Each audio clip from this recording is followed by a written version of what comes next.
Publicity master prime minister আবার বাংলায় আসছেন, আবার এসে তিনি নারী ক্ষমতায়নের কথা বলবেন, কিন্তু তিনি একবারও বলবেন না যে তিনি গত বছর স্বাধীনতা দিবসের দিন জাতীয় পতাকা তোলার পর বিকেলবেলা কেন বিলকিস বানু ধর্ষককে রেহাই করে দিলেন এবং আরএসএস এবং বিজেপির নেতারা তাকে মালা পরিয়ে সম্ভাষণ করল।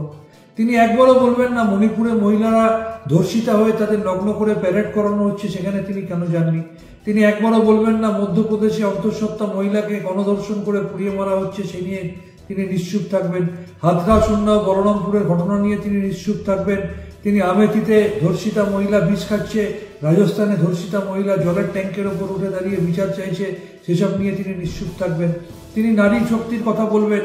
195টা আসন বিজেপি ডিক্লেয়ার করেছে, তার মধ্যে মহিলা অনলি 14%, যেখানে বাংলায় মমতা বন্দ্যোপাধ্যায় লোকসভায় 40%, রাজ্যসভায় 4 জনের মধ্যে 3 জন অর্থাৎ 75% এবং পঞ্চায়েতে ইতিমধ্যেই 50% সবার আগে ঘোষণা করেছে।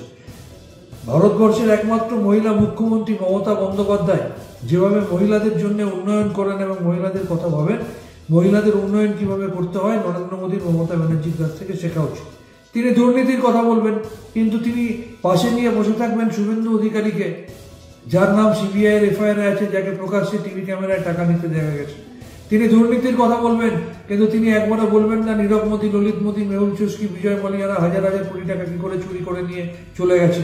তিনি দুর্নীতির কথা বলবেন, কিন্তু তিনি বলবেন না যে এই মুহূর্তে ভারতবর্ষের সব থেকে বড় আর্থিক দুর্নীতি হচ্ছে মোদী আদানি স্ক্যাম, যার পরিমাণ $120 বিলিয়ন।